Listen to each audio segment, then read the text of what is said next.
जी तो first students question number 5 का part 5 हम लोग डिस्कस कर रहे हैं और हमें एक सीरीज़ दी गई है और कहा ये जा रहा है कि इस सीरीज़ की जो है बाइनोमियल आप जो है वो मालूम करें और उसके सीरीज़ का सम मालूम करें। तो सबसे पहले हमने मान लिया कि एस जो है वो इस सीरीज़ का सम है और उसे हमने नाम दे दिया इक्वेशन नंबर 1 का। अब इस सीरीज़ की चूँकि बाइनोमियल मालूम करनी है और इस बाइनोमियल की चूँकि फर्स्ट टर्म 1 है, तो हमने इससे ये अंदाज़ा लगा लिया कि ये जो बाइनोमियल है इसकी जनरल फॉर्म क्या होगी 1 + x की पावर n, यानी सम हमारा किसके बराबर होगा 1 + x की पावर n। इसको नाम दे दिया हमने इक्वेशन नंबर ए का। अब 1 + x की पावर n का फार्मूला हम लोग हर क्वेश्चन में डिस्कस करते आए हैं। ये बराबर होता है 1 + nx + n × n - 1/2 factorial × x² and so on. इसको नाम दे दिया इक्वेशन नंबर 2 का। अब आगे का मरहला आप लोग जानते हो कि कंपैरिजन का है। इक्वेशन नंबर 1 और 2 को हम इक्वेट करते हैं, कंपेयर करते हैं, सेकंड टर्म को सेकंड टर्म से और थर्ड टर्म को थर्ड टर्म से, और उससे क्या होता है कि हमें n और x की वैल्यूज़ मिल जाती हैं, जो हम यहाँ पर इक्वेशन नंबर ए में n और x की वैल्यूज़ पुट करके बाइनोमियल हासिल कर लेते हैं, जिसे फर्दर हम सॉल्व करके उस सीरीज़ का सम निकाल लेते हैं। तो आइए आगाज़ करते हैं कंपैरिजन से। nx इक्वेट होगा इससे -½ × 1/3 से, -1/2 × 1/3 से, तो ये होता है -1/6। और चूँकि ये nx की वैल्यू है तो इसी स्टेप में ही हम n को भी यहाँ शिफ्ट कर लिया करते हैं। तो जैसे पिछले क्वेश्चन में -1/8n था, यहाँ पर हो गया -1/6n। तो ये इस तरह से हमने सेकंड टर्म को इक्वेट करके x की वैल्यू निकाल ली। अब कंपैरिजन होगा स्टूडेंट थर्ड टर्म का। ये है थर्ड टर्म 1 × 3/2 × 4 × 1/3 का स्क्वायर। तो इन दोनों को इक्वेट किया जाएगा। तो 1 × 3, 2 × 4 × 1/3 का स्क्वायर। तो अब यहाँ पे हम x की वैल्यू पुट करते हैं और फिर सिंप्लीफाई करके यहाँ से n की वैल्यूज़ इवेल्युएट करते हैं। तो ये हो गया n -1/2 फैक्टोरियल। ये x की वैल्यू हमने पुट करनी है -1/6n,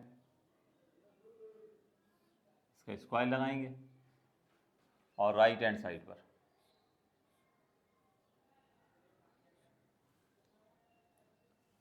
1 × 3, 2 × 4 और 1/3 का स्क्वायर। अब इसको सिंप्लीफाई कर लेते हैं और सिंप्लीफाई करके यहाँ से n की वैल्यू जो है वो हासिल करते हैं।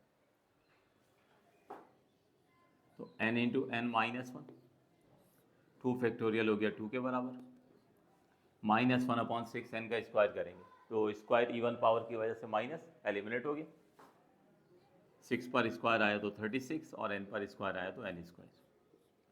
राइट हैंड साइड 1 × 3 3, 2 × 4 8 और 1/3 का स्क्वायर 1/9।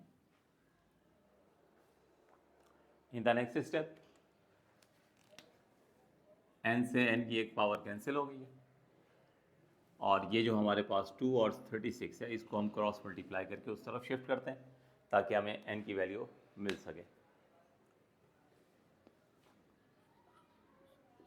तो n -1/n यहाँ लेफ्ट हैंड साइड पर बच जाएगा, 2 और 36 को ऊपर ले जाएंगे और ये 3 से मल्टीप्लाई होगा। तो 2 × 36 × 3 और डिनोमिनेटर में 8 × 9 है, वो पहले से था। n -1/n। अब ये इसको सिंप्लीफाई करें,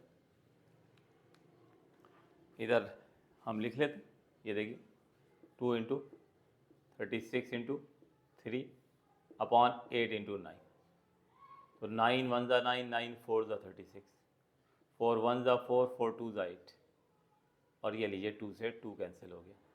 तो एक बार फिर हमारे पास यहाँ पर जो है वो 3 बच गया, एक बार फिर हमारे पास 3 बच गया। ठीक है जी, कैंसिलेशन मैं जानबूझ के यहाँ शो नहीं कर रहा हूँ, आपको फिर नोट करते हुए जो है वो परेशानी होती है, तो इस वजह से आप लोग इसे खुद भी कर सकते हैं। सिंपल सा प्रोसेस है, कोई इतना मुश्किल कोई काम तो है नहीं। सिर्फ समझाने की नीयत से मैंने आपके सामने एक वर्किंग कर दी। अब ये क्रॉस मल्टीप्लाई करें, n माइनस वन, 3n के बराबर, -1 equals to 3n minus n, -1 equals to 2n, और यहाँ से n की वैल्यू हम निकालेंगे तो -1/2 आ जाएगी। वो n की वैल्यू फिर हमने यहाँ पर पुट करनी है, जिससे हमें x की वैल्यू जो है वो मिल जाएगी।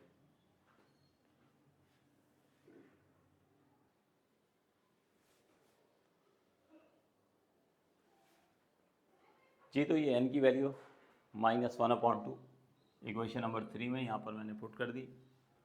तो ये देख सकते हैं कि माइनस से माइनस कैंसिल होगा और 6 2 से डिवाइड होकर डिनोमिनेटर में 3 आ जाएगा, यानी x की वैल्यू आ गई 1/3।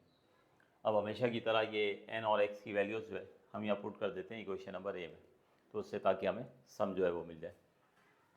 तो देयरफॉर सम होगा 1 + x और टू दी पावर n -1/2। तो ये हमें इस सीरीज़ की जो है वो बाइनोमियल मिल चुकी है। अब बस सम हासिल करने के लिए इसको फर्दर सिंप्लीफाई कर लें तो आपको आंसर जो है वो मिल जाएगा। तो ये s हमारे पास हो जाएगा, एलसीएम होगा, तो 3 + 1/3 टू दी पावर -12, ये बनता है 4/3 टू दी पावर -12। अब ये 4/3 का हम रेसिप्रोकल कर लेते हैं, 3/4 हो जाए, ताकि ये पावर नेगेटिव जो है ये पॉजिटिव हो जाए। 3/4 पावर पॉजिटिव हो गई। ठीक है, ये स्टेप तकरीबन इत्तेफाक ऐसा हो रहा है कि स्पेस नहीं बच रही है 2-3 स्टेप की, तो मैं अब करना नहीं चाह रहा हूँ ताकि पूरा क्वेश्चन आपके सामने रहे। तो ये स्टेप आप जो है इसी तरह से नीचे करते रहिएगा। तो अब 3/4 पर पावर हाफ है, हाफ का मतलब स्क्वायर रूट ऑफ 3/4। अब 4 परफेक्ट स्क्वायर है, तो ये रूट से बाहर आ जाएगा। ठीक है, तो इस तरह से स्टूडेंट्स इस सीरीज़ का जो सम है हमारे पास ये आ जाएगा √3/2। तो ये हमारे पास एक और इम्पॉर्टेंट पार्ट था। तो ओवरऑल क्वेश्चन नंबर 5 से लेके ऑनवर्ड जितने भी क्वेश्चन हैं एग्जामिनेशन पॉइंट ऑफ व्यू से बहुत ज़्यादा इंपॉर्टेंट है। तो स्टूडेंट इस चैनल का मकसद जो है स्टूडेंट्स के लिए आसानी प्रोवाइड करना है। तो अगर आप समझते हैं कि ये वीडियो जो है आपके लिए आसानी का बायस बन रही है तो इसे दूसरे स्टूडेंट्स के साथ, दोस्तों के साथ शेयर ज़रूर कीजिएगा। तो यहीं तक रखते हैं इस वीडियो में, इंशाल्लाह नेक्स्ट वीडियो में फिर आगे हम फर्दर डिस्कस करेंगे। Thank you ji.